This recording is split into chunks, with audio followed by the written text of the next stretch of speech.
This programme is funded by the Broadcasting Authority of Ireland with the television licence fee. It's a harder way of getting food to people, but that's the commitment we made of, it's going to be harder because the system operates in one particular way, and we're trying to change that to show that it's possible. Yes, it's more work, but it's also, more fulfilling, and we're making a big impact, and, we're committed to that. Hello, I'm Maria Staunton. And I'm Mary Costello. And this is Making It, the show that reveals the true stories of Mayo's women in business. From top executives, to artists, to female founders, to those providing essential services in our local towns. Stay with us for the next 20 minutes. And who knows, you might hear the advice or inspiration you need to get your own dream off the ground. Hello, I'm Mary Costello. Welcome to Making It. And here's today's guest to introduce herself. So my name is McKinley Neal. I'm originally from Louisville, Kentucky in the United States, and I've been living in the west of Ireland now for just over 4 years. McKinley is the co-founder of a revolutionary new kind of shop. It's in Westport and it's called Pax Whole Foods and Eco Goods. So we are what we call a zero waste or minimal waste shop. So in that sense, we are selling bulk or loose foods as a majority of our stock. And so people can bring their own containers to refill, to get nuts, seeds, grains, pasta, beans, lentils, loads of other things. We also have a range of liquids, oils, and vinegars, and baking ingredients and loads of other products. It's just over 200 bulk organic foods at the moment. Okay, this one is ready. She's coming back quite soon.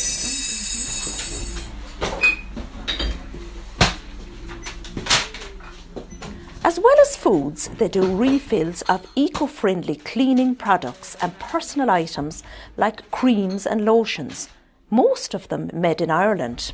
They also stock reusable containers to replace wasteful single-use items. And they even have plastic-free homewares, toys and stationery. When she moved to Ireland, McKinley was working in HR and development for an American multinational spirits company. She worked for them in several countries, but at that point had been stationed for a number of years in Hamburg. Moving here from Germany, it was a big change in the way that we had done our shopping in Germany, which was much more local, and there were urban farmers markets in different parts of the city, so we could buy, food direct from farmers, packaging free in front of a big metro station, basically. And then, a lot of the supermarkets had options that were unpackaged, loose. There weren't any refill shops there. There have been several that have opened in Hamburg since we moved here. But, it was just a lot easier generally to manage packaging waste. And then when we moved to Ireland, it was just enormously overwhelming to be paying bin charges and then be filling the bin with things that, we didn't want, especially for things like organic foods tended to be more packaged than non-organic foods. And so, that was something that I'd just been wrestling with from the time that we moved. And so one of the things I started doing was shopping at the local country markets in Westport. And it was there that she got to know a stallholder, Kirsten McDonough. They didn't know it yet, but before long they would become business partners. They both lamented the lack of options for people who wanted to shop packaging free and began discussing how that could be changed. And then when I was on maternity leave after the birth of my second child, my company changed my position and offered me a role that would have required a lot of travel around Europe and emerging markets. And I was not willing to do that. McKinley took that opportunity to pivot towards the ideas she and Kirsten had been discussing and immediately started researching. I wanted to know if there had been a light bulb moment during the research phase where she realised they could be onto a winner. McKinley told me about a talk that she attended in Westport Town Hall about zero waste. And, they had the upstairs room set up for about 30 people to attend. And pretty soon they couldn't fit anyone in, and they had to move it quickly to the main theatre. And there were several hundred people who attended. And after seeing that, I thought, oh gosh, this is a place where it definitely could work if all of these people are so curious about the way that this family has cut down on their waste and changed, their lifestyle to, decrease their consumption and to buy better, and to support local. So, that was kind of for me an aha moment. We just moved ahead and did it. So we were one of the, first 3 to 5 shops in all of Ireland that opened kind of at the scale we did, as in jumped in and said, this is going to be a proper zero waste shop with a large selection from the start, so that people can replace as much of their shopping elsewhere by coming to us.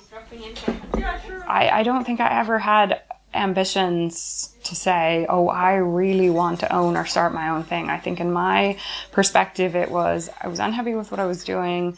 I was having trouble finding something to pinpoint that I really wanted to do better, but I just felt really moved by this need to set up something that met my own personal needs, frankly, quite selfish, about the way that I wanted to be a consumer, and also seeing that it would probably meet other people's needs and, be a great way to get myself involved in this new community. And could you give us just a Sure. Yeah, no problem. And you can have a look around as well to see something else. Compared to your typical food shop, the day-to-day admin is time-consuming and complicated. There's a lot of inventory management. There's a lot of on-the-fly pricing decisions. There's a lot of there can be price fluctuations to respond to. So there are a lot of challenges that I've just had to learn as we go along. The easy part is buying in, pre-made products that have a recommended retail price and a set margin, and that's clear. It's everything else that's, you learn as you go. We're working with the suppliers to get all of the information, whereas I think that's a big change from other businesses where, you get a supply list and you can just tick the box and order whatever. I mean, I have kind of protracted conversations either by phone or by email to ask, exactly how is this made? What are all the ingredients? If I don't recognize something, where does that come from? How is it packaged? If something arrives to us a little bit, different than we expected, either in the packaging or, the usage or something like that, then we follow up and reserve the right to, to make suggestions or to not accept, things. So it's a very rigorous process, and it's a lot more hands-on. And, we take pride in dealing with a lot of small producers. But then, that also takes a lot of time to chat to them all, understand what they're making, understand how they're doing it. But at the same time, they've been the people who have been really willing to work with us to, for example, give us, larger sizes. So High Bank Orchards is a producer of organic apple cider vinegar. On their stock list, it said that they provide refills in 5-liter containers, and I asked for a 25-liter drum because at least that, it's less plastic, overall. And so they were absolutely happy to do that. And I can do that because they're based in Ireland, and we can have that conversation. And the same with the personal care producers. When they approach me and say, look, we have these in, tins that you can sell. And then I say, well, would it be possible to do a refill? Does that work with the particular product that you're doing? And I explain the way that we, put on gloves and we use clean, instruments to scoop out the product into someone's container and things like that. So yeah, there's a lot around running the business. That's not just grab something off the shelf and stick it into your cart that we have to talk to people about. And it's also hard physical work. We get a pallet load of 25 kg bags of beans and rice and, everything else on, fairly regular basis. And we have to physically carry them into the storeroom, and then we have to fill the dispensers as they empty, and then once they're empty and we're switching to a new batch, we have to wash these dispensers and dry them, and it's a lot of heavy lifting. It's a lot of constant refills. It's a harder way of getting food to people, but that's the commitment we made of, yeah, it's going to be harder because the system operates in one particular way, and we're trying to change that, to show that it's possible. Yes, it's more work, but it's also, more fulfilling, and we're making a big impact, and, we're committed to that.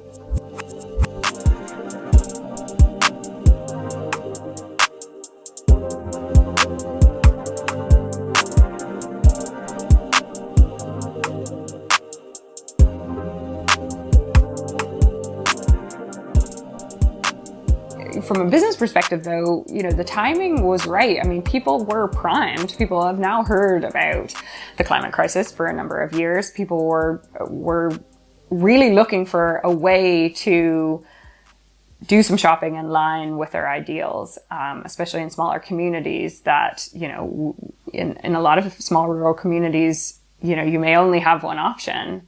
And that doesn't always feel fair.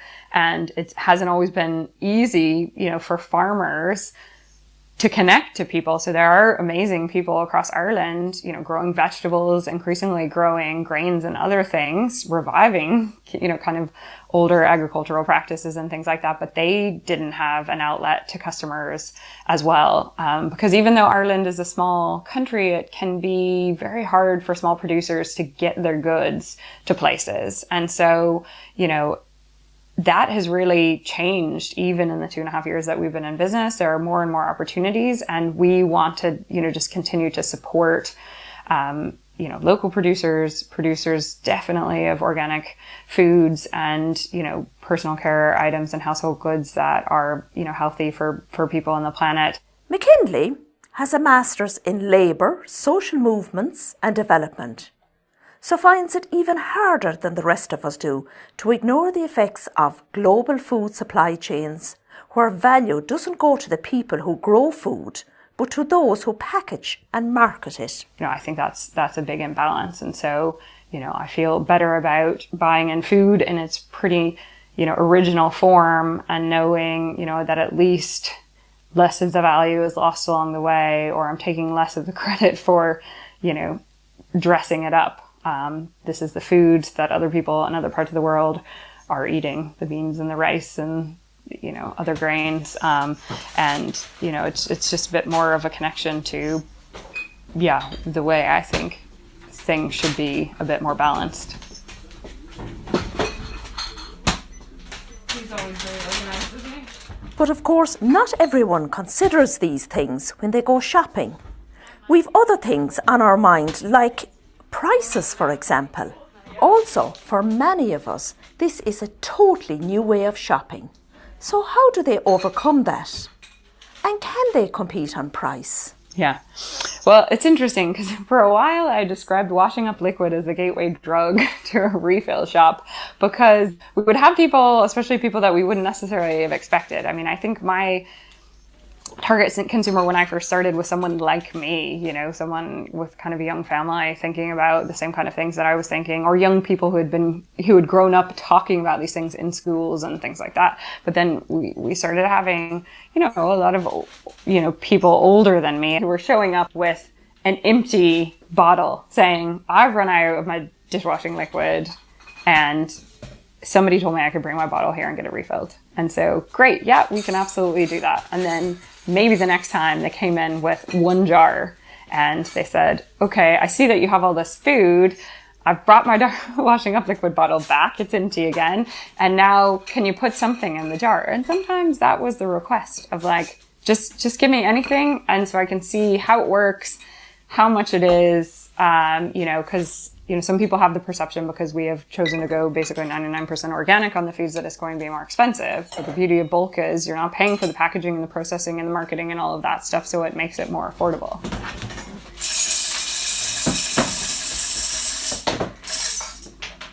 We sell massive amounts of food, and that's only increased during COVID when people are staying home and making the majority of their own meals. So we sell an incredible amount of porridge and rice and lentils and nuts and dried fruits and everything. We sell all of the stuff that we have. At times when we've had a product that hasn't sold very well, we've moved it on and listed something else to be adaptive and responsive to the needs of our customers.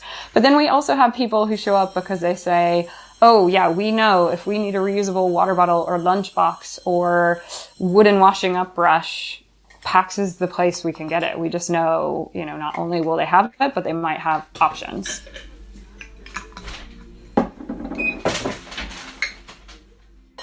So what about gender? Yeah, I have lots of thoughts about gender, definitely. McKinley came from the world of corporate HR, but she told me she'd never actually applied for a HR position in her company. Those kinds of responsibilities were given to her, perhaps, she says, because she is a woman. I think in a lot of ways, like that ties into kind of women's participation in the environmental movement in a lot of ways, is this gendered aspect of like, we are seen as the caretakers, we can be, there's this connotation of Mother Earth and women, being nurturing and things like that. And so I see, women doing this so much. I have a female business partner, we have all female staff, and we've had some, 1-2 male work students transition year, but anytime we've gotten an application for a job, it's been from a woman. Even though we're doing very hard work by lifting, large sacks of food and filling them and washing large containers and things like that. So it's kind of ironic. But if you look around, the majority of shops like ours or other businesses that don't do food and just do the reusable items and things like that, I'd say 90% of them are led by women in Ireland. We're exceptionally open with all of our female employees because we know the challenges of being female. And so, there's this constant conversation around kind of all things about our experience, whether that's, things that have happened to us in the past or things that we need to address to ensure that everyone feels extremely safe and is not overlooked or left in a position of, being vulnerable. Unfortunately, in other places where, you have a mixed workforce, it unfortunately tends to be dominated by male needs as the default. And that's the difference is we do have a space where, we can talk openly about things that affect women in particular, and address those. McKinley and the rest of the team at PAX are doing what they're doing because they're prepared to work extremely hard to see big changes in how we buy and consume things here in Ireland going into the future. And it's a future that's already arrived, of climate chaos and resource depletion. In this business, the reward comes through conversations with customers that show these changes are already taking place. They're not the kind of conversations you have with someone if you go into a supermarket. It's a different kind of relationship that we cultivate because we're always sharing information and stories with our customers, and we know who's planting trees, we know who gardens, we know who makes crafts or upcycles the pallets that come with our bulk food orders and things like that. So it's very gratifying to see people making changes, or we know people also buy their containers, especially during COVID, when they'll bring in their bags of boxes of jars every week. And, we noticed when a person started out once a week with 3 jars and then moved to 6 jars, and now they're filling 12 jars every week. I think that's amazing because you can tally it up and say, okay, that's, in a week, it's easily thousands of pieces of plastic. Instead of people buying 300 grams of lentils in a plastic bag, they've put it into a jar, and so that plastic doesn't exist. You've been listening to Making It. A huge thanks to my guest this week, McKinley Neal of PAX Whole Foods and Eco Goods. You can find them on Market Lane in Westport or shop online at paxwholefoodsecogoods.com. That's PAX, P-A-X, wholefoodsecogoods.com. If you like this show, why don't you follow us on Instagram, Facebook or Twitter? We're at Making It Mayo, all one word. We read and respond to all messages, so if you've got something you want to tell us, don't hesitate. This podcast was recorded remotely for Claremorris Community Radio. To find out more, visit ccr946.ie. From me, Mary Costello, and everyone on the team, thanks for listening. This programme is funded by the Broadcasting Authority of Ireland with the television licence fee.